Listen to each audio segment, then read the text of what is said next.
Welcome back. Let's revisit the equation once again.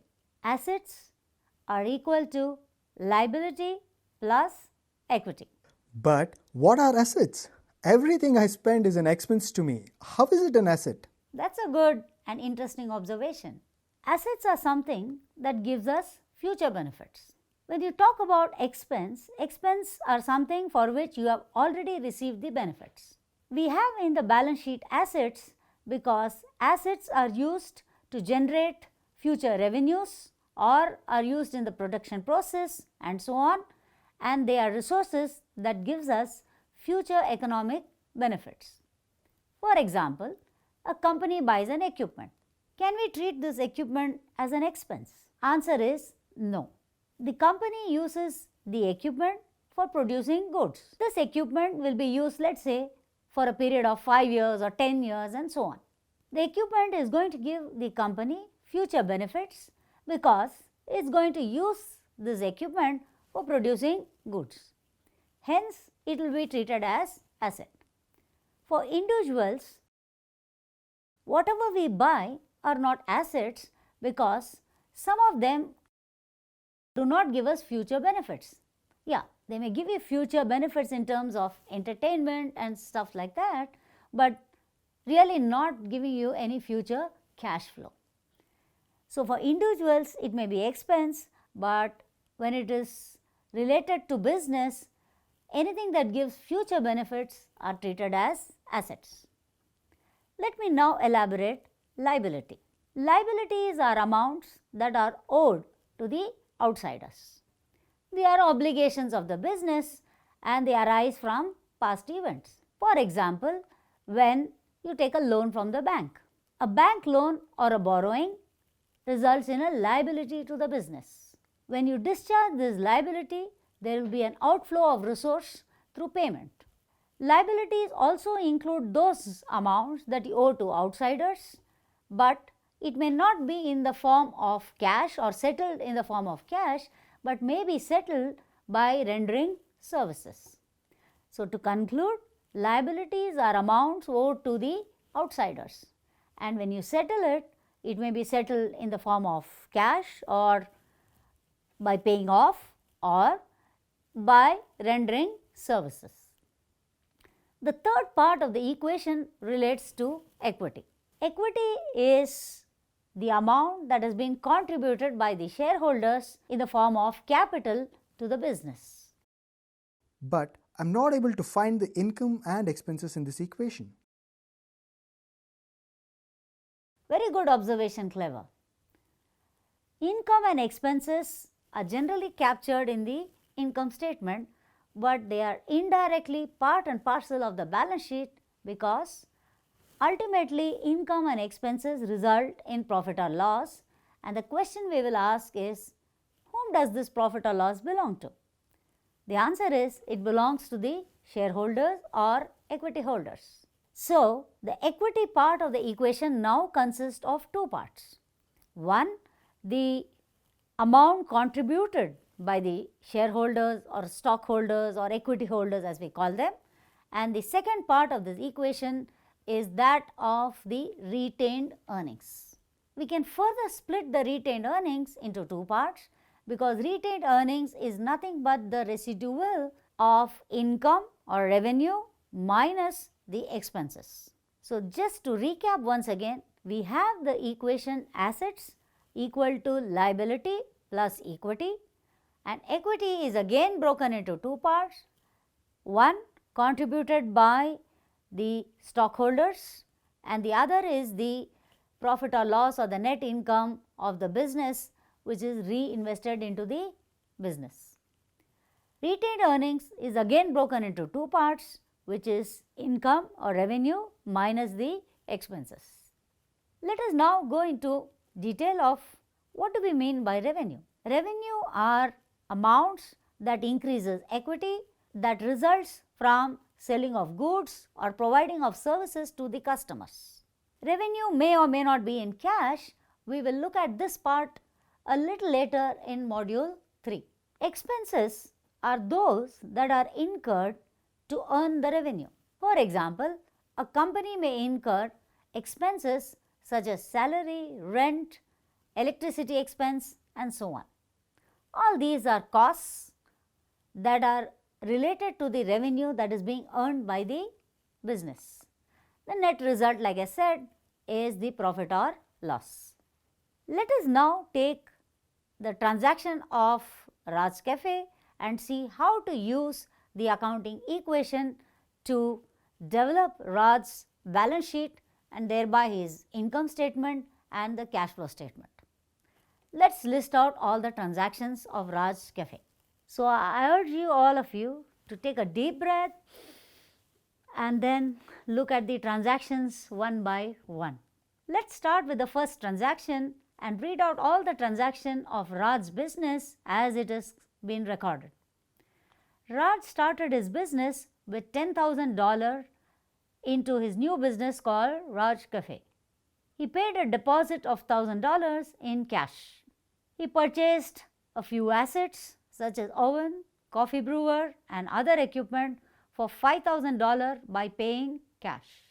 Raj also purchased a furniture of $3,500 on credit. This was payable after 2 months. He was running quickly out of cash and therefore he borrowed $6,000 from his father.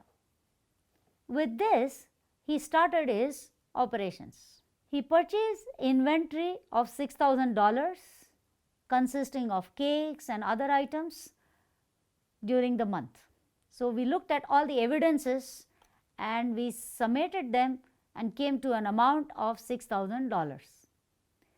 We also saw the billings that he had made and found that the entire amount of inventory was sold for $9,000 in cash. Remember, all cash transactions. Raj had other expenses as well, of which $200 related to utility charges. He also purchased some stationery for the business amounting to $50. He had Wi-Fi, internet, his telephone and other communication expenses, $100 for the month. The rent for the cafe was $400 and he paid that at the end of the month. Raj also had an assistant, if you had observed, for whom he paid $300 of salary in cash. Let's record all these transactions one by one and see how the balance sheet moves with each of these transactions. So, the first transaction that is recorded is Raj invested $10,000 into his business. Remember the equation, assets equal to liability plus equity. With this $10,000, what comes into the business is cash, and you will find that since the amount is contributed by Raj, it forms capital of $10,000. Does the balance sheet balance? Yes, it does, because the assets of cash is equal to liability plus equity. At this point in time, there is no liability because he did not borrow anything and he did not owe anything to the outsider. Remember the entity concept that makes Raj's capital also be in the same side as the liability. Let's see the next transaction. Raj paid a deposit of $1,000 for his coffee shop and this was paid in cash. So, what do we see now? Out of the $10,000, $1,000 goes off for deposit and Raj is left with $9,000 in cash and $1,000 as security deposit. Remember, deposit is an asset because when you give up the lease, you will get back the deposit.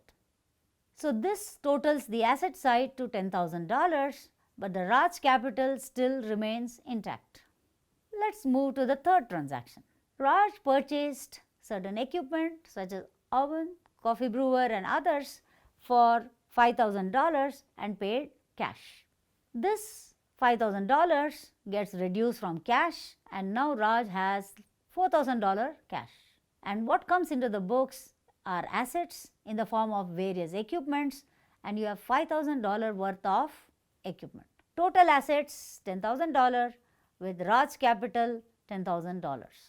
What it implies is the business has cash of $4,000, security deposit of $1,000, equipment of $5,000, totaling to an asset of $10,000, and this has been funded by Raj's capital of $10,000.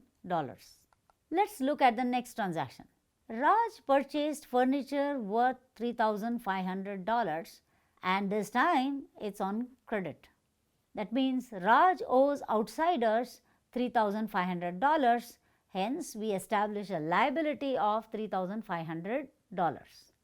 So, in the assets we have furniture and in the liability for the first time we have payables to the furniture seller of $3,500. Let's move to the operating transactions. But Raj suddenly realized that he needs additional funds to borrow goods, to buy goods, and he borrowed $6,000. $6,000 of borrowing increases the liability, and $6,000 since it's in cash, we add this to the cash and balance. So, now Raj's business is funded through borrowings and through the liability and his own capital of $10,000. What next? Raj purchased inventory of $6,000 by paying cash. So, we establish inventory. Inventories are assets in the business that is meant for sale, and that is $6,000 coming into the balance sheet. And Raj has paid $6,000 in cash, and therefore, we reduce cash by $6,000. We also saw that Raj sold all the stock during the month and his sales or revenue was $9,000. How do we record this? The entire stock was sold, so the first step is to reduce the inventory of $6,000, and you also have a revenue of $9,000. Remember, revenue and expenses are part of retained earnings, and in turn retained earnings are part of the capital or owner's equity, and therefore we need to record this under the owner's equity. So, what we will record now is revenue earned of $9,000, therefore the retained earnings goes up by $9,000, and since we got cash, cash goes up by $9,000. We also need to understand that the inventory is sold and we do not have inventory in the books. So, we reduce the inventory of $6,000 and adjusting that in the retained earnings as expense with the net amount of $3,000 of profit, which is reflected in the retained earnings. We also saw the next transaction that Raj had several expenses incurred during the month. Utility of $200, office stationery of $50, internet and other expenses of $100, all these go out of cash, and this would be adjusted in the balance sheet under the head retained earnings. Finally, the last two transaction is Raj paid a rent of $400 in cash and he also paid a salary of $300 in cash. Both these items would be reduced from cash and we will adjust the same against the retained earnings, thus resulting retained earnings of $1,950. So, let us quickly recap in terms of retained earnings. Raj's retained earnings was $1,950. That means Raj made a profit of $1,950. If you expand the retained earnings, giving all the details in that place into a separate document, you find the income statement. And when you look at the balance sheet captures all the assets of the business, starting with your cash balance, your deposit, your equipment, your furniture and inventory, nothing left now. The entire assets of the business has been financed through borrowings and through the liability that needs to be paid to the equipment seller. And we also know that Raj's capital was $10,000 along with the retained earnings of $1,950. Hey, the balance sheet balanced, and that means that the accounting we have done so far is pretty accurate. We have now prepared the balance sheet of Raj's business based on the various transactions that he informed us. We also know the income statement is derived from the balance sheet head called retained earnings. We have not prepared the cash flow statements, we just saw and prepared the balance sheet and the income statement. I leave to the learners to prepare the cash flow statements.